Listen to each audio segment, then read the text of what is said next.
ഞാൻ ഒരിക്കലും പറഞ്ഞിട്ടുണ്ട്, തമിഴ്നാട്ടിലെ കന്യാകുമാരിക്കപ്പുറം ഒരു ഭാഗത്ത് ഞാൻ ശുശ്രൂഷയ്ക്ക് മുമ്പ് ഒരു ദേവദാസൻ അവിടെ നിന്നുകൊണ്ട് ഒരു 10, 70, 80, 100 മൈൽ അപ്പുറമുള്ള ഒരു ഗ്രാമത്തെ കൊണ്ടുപോയി ഒരു ചർച്ചിൽ ഞങ്ങൾ ആരാധനയ്ക്ക് ഇരിക്കുക. അത് കുറച്ചു പേരേ ഉള്ളൂ. അദ്ദേഹം പറഞ്ഞു, ഈ ചർച്ച് നിറയെ വിശ്വാസികളായിരുന്നു. അവർ പ്രധാനമായും വന്നിരുന്ന അടുത്ത ഗ്രാമത്തിൽ നിന്നാണ്. എന്നാൽ ഒരിക്കലും അടുത്ത ഗ്രാമത്തിലെ മൂപ്പൻ ഇത് അറിഞ്ഞിട്ട് ഈ വ്യക്തികളോട് പറഞ്ഞൊരു കാര്യം, അവിടുത്തെ റേഷൻ കടക്കാരനോട് പറഞ്ഞു, അവിടുത്തെ പാലുകാരനോട് പറഞ്ഞു, ഈ പ്രേയറിന് പോകുന്ന ഒരു വ്യക്തിക്കും ഇനി മുതൽ അവർക്ക് റേഷൻ കൊടുക്കരുത്, പാല് കൊടുക്കരുത്. ഭയങ്കര സ്നേഹം യേശുവിനോട്, നിർമ്മല സ്നേഹം. ഇത് പറഞ്ഞേ ഉള്ളൂ.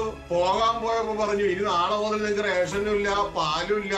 അങ്ങനെയാണ് മൂപ്പൻ പറഞ്ഞത്. ആന്റിക്രൈസ്റ്റ് അല്ല, മൂപ്പൻ. ഉടനെ അവർക്ക് ഭയങ്കര യേശുവിനോടുള്ള സ്നേഹമായിരുന്നു, നിർമ്മല സ്നേഹം. ഉടനെ അവരുടെ നിർമ്മല സ്നേഹം പോകും. ഈ സഹോദരൻ ചോദിക്കണം, ഞങ്ങളുടെ നിർമ്മല സ്നേഹം പോകും. ഷാജിദാസിന്റെ ക്ലാസ് കേട്ടാൽ നിർമ്മല സ്നേഹം പോകും. കുഞ്ഞേ, നീ ചതിക്കപ്പെടരുത്.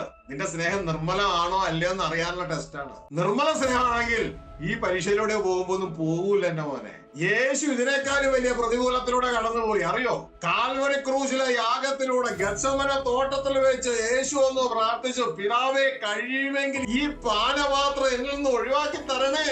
സ്വർഗീയ പിതാവ് പറഞ്ഞു, എന്റെ പ്രിയ കുട്ടാ, നീ ഇതിലൂടെ പോകുന്ന ചങ്ക് തകർന്നു പോടാ, ഞാനത് മാറ്റിയിരിക്കും. അങ്ങനെ പറഞ്ഞ പകരം ഒരു ദൂതനെ അയച്ച് ശക്തിപ്പെടുത്തി അതിലൂടെ പോയേ പറ്റൂ. പുത്രൻ എന്ത് ചെയ്തു? അങ്ങയോടുള്ള നിർമ്മല സ്നേഹം പോയി എന്ന് പറഞ്ഞുകൊണ്ട് തിരിച്ചു പോന്നോ? ഇല്ല, എന്റെ സ്നേഹം അങ്ങയോട് നിർമ്മല സ്നേഹം തന്നെയാ. ഈ പ്രാണം പോയാലും അങ്ങയുടെ വചനം ഞാൻ അനുസരിക്കും എന്ന് പറഞ്ഞുകൊണ്ട് പുത്രൻ അതിലൂടെ കടന്നുപോയി. ആ സ്നേഹം, എന്റെ സ്നേഹം അങ്ങയോടുള്ള നിർമ്മല സ്നേഹമാ.